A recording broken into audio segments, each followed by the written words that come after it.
Inquiry कराएंगे, लेकिन इस घटना के लिए रिस्पॉन्सिबल जो लोग हैं उनको दंडित कब करेंगे? देखिए ब्रजेश जी, निश्चित रूप से माननीय प्रधानमंत्री जी ने संवेदना व्यक्त किया, माननीय मुख्यमंत्री जी की बाइट चलाई आपने, उन्होंने संवेदना व्यक्त किया और हम सब ये मानते हैं कि ये दुखद घटना है और निश्चित रूप से हमारे लिए एक चेतावनी है।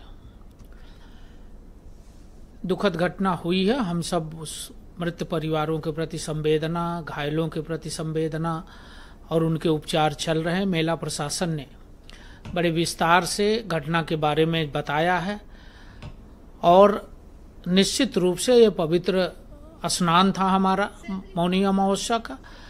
एक बड़ी भीड़ जिसकी हम सबको उम्मीद थी कि आएगी, उसको लेके सरकार ने प्रयास किया था। माननीय मुख्यमंत्री जी ने स्वयं कई बार कुंभ के लिए प्रयास करके, बैठक करके और अच्छी व्यवस्था कुंभ की बने, इसके लिए उन्होंने काम किया था। पक्के घाट बनाए गए थे, कुछ कच्चे घाट भी बनाए गए थे। लोगों के जन सामान्य की सुविधाओं के लिए उनके रुकने की व्यवस्था, उनके खाने की व्यवस्था, उनको पानी स्वच्छ मिल जाए, उनको शौचालय मिल जाए, ऐसे बहुत सारे जन सहयोग के चीज़ों के, जन सरोकार की चीज़ों को माननीय मुख्यमंत्री जी ने प्रयास करके अधिकारियों की एक बड़ी टीम लगा के और उस प्रयास को किया था और सभी स्नान व्यवस्थित तरीके से हो जाए, इसके लिए प्रशासन भी मुस्तैद था। लेकिन जो प्रकरण सामने आया है, प्रशासन के लोगों ने भी बताया है कि 2 बजे रात को किन्हीं कारणों से भारी भीड़ में दबाव के नाते बैरिकेटिंग टूटी और कुछ लोग जो वहां पहले से अमृत स्नान का इंतजार कर रहे थे, उनको क्रॉस करते हुए लोग चले गए और जिसके नाते ये दुखद घटना हुई।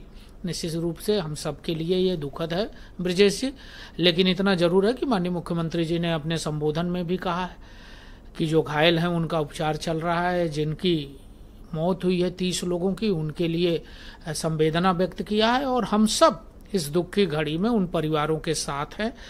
और निश्चित रूप से उन्होंने न्यायिक आयोग भी बनाया, मुआवजे का भी ऐलान किया है। मुआवजे का एक परंपरा है, वो उन्होंने किया है। किसी मौत की कोई कीमत नहीं होती है ब्रजेश जी, लेकिन इतना जरूर है कि कुछ मरहम जरूर लगता है। ऐसे जो उनके घर के गार्जियन होंगे, ऐसे परिवार होंगे, निश्चित रूप से क्या सीखा आप लोगों ने? नहीं देखिए ब्रजेश जी, एक लंबी प्रक्रिया है, लंबी वहां से इस चूक की जो बात कर रहे हैं।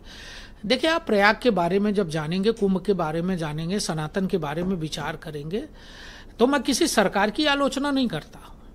आप देखेंगे, आपने त्योरे का उल्लेख किया, इसके पहले आप कहीं भी जो महाकुंभ होता है, अभी पिछले दिनों अर्धकुंभ हुआ था, कोई घटना नहीं हुई थी। लेकिन जब बड़ी भीड़ कहीं इकट्ठा होती है तो उसके लिए मैनेजमेंट करना पड़ता है और चूंकि लंबे समय तक इस देश के अंदर सनातन की उपेक्षा हुई है, लंबे समय तक सनातन के पर्व त्योहारों पर सरकारों ने कोई काम नहीं किया। इधर पिछले दिनों 2014 में आदरणीय मोदी जी के प्रधानमंत्री बनने के बाद सनातन का जो सम्मान हुआ उत्तर प्रदेश में मुख्यमंत्री योगी आदित्यनाथ जी ने बनने के बाद, जिस प्रकार से उन्होंने प्रयाग के अंदर, आपने खुद ये कैलकुलेट किया था कि 44 करोड़ लोग आएंगे, ये आपका खुद का मतलब उत्तर प्रदेश की सरकार का अनुमान था कि 44 करोड़ से ज्यादा लोग स्नान करने आएंगे। तो क्या आपको व्यवस्था का आकलन नहीं था कि 44 करोड़ लोग आएंगे तो उनके लिए व्यवस्था कैसे करनी है? नहीं देखिए ब्रजेश जी, 44 करोड़ लोग एक दिन में नहीं आने वाले। उसके कुछ प्रमुख स्नान हैं जिसमें बड़ी संख्या आने वाली थी। आज लगभग 7 करोड़ लोगों ने स्नान किया, 7 करोड़ लोगों ने आज स्नान किया। जो प्रमुख तिथियां हैं स्नान की, चाहे वो मकर संक्रांति हो, मौनी अमावस्या हो, आगे आप बसंत पंचमी की बात कर रहे थे, 3 तारीख को बसंत पंचमी है, उसका भी बड़ा स्नान है, शिवरात्रि का स्नान है, हमारे अखाड़ा स्नान करते हैं, हमारे साधु महात्मा स्नान करते हैं और पूरे देश भर से लोग, पूरी दुनिया से लोग उस स्नान में आए। हमने सबका स्वागत किया, सबकी व्यवस्था। निश्चित रूप से ये घटना, मैंने पहले ही लाइन में कहा कि ये दुखद है। माननीय मुख्यमंत्री जी, प्रधानमंत्री जी ने भी दुख व्यक्त किया। जिस प्रकार से सरकार ने प्रयास किया, घाटों को बढ़ाया, 15 किलोमीटर के अंदर घाटों को विस्तार किया गया। अरैल की तरफ अपशगुन हुआ है। अरैल की तरफ अपशगुन कौन सा है? अखाड़ों ने ब्रह्म मुहूर्त पे स्नान नहीं किया। ऐसे उदाहरण बिरले ही मिलेंगे आपको। ये अपशगुन नहीं, ये अपशगुन है। नहीं अपशगुन। अगर अखाड़े समय पर स्नान न करें, देखिए सबका ब्रह्म मुहूर्त होता है। मेरी बात पूरी हो जाए, आपने प्रश्न किया तो उसका जवाब भी, हमारे धर्माचार्य उसका जवाब दे देंगे। मैं बिल्कुल जवाब देंगे। देखिए, अखाड़ों ने स्वतः घटना के बाद, देखिए हमारे संत महात्मा क्या है, संत महात्मा सनातन का मार्गदर्शन करने वाले हैं। जब यह घटना 2 बजे रात को हो गई तो अखाड़ों ने बैठ के निर्णय लिया कि अभी हम तत्काल में स्नान नहीं करेंगे, थोड़ा नहीं, उन्होंने कहा रद्द कर दिया है। पहला स्टेटमेंट रवि नहीं, देखिए उन्होंने रद्द करने की बात कहा था कि इस भीड़ में हम नहीं जाएंगे। भीड़ माने जो हमारे सनातन की मानने वाले लोग हैं, जो हिंदू धर्म को मानने वाले लोग वो बड़े पैमाने पर स्नान करने आए। देखिए ये महानता है उनकी, अपने को पीछे रख के जनता को स्नान करने का अवसर दिया।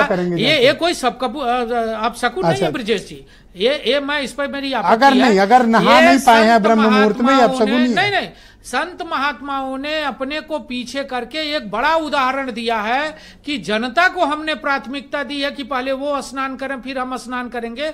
और आपने देखा है कि सरकार ने इस पर प्रभावी नियंत्रण करते हुए थैंक यू सर, फिर से अखाड़ों को स्नान कराया और सारे अखाड़े स्नान किए और सकुशल स्नान का कार्यक्रम चल रहा है। हमारे विश्वास के साथ। मैं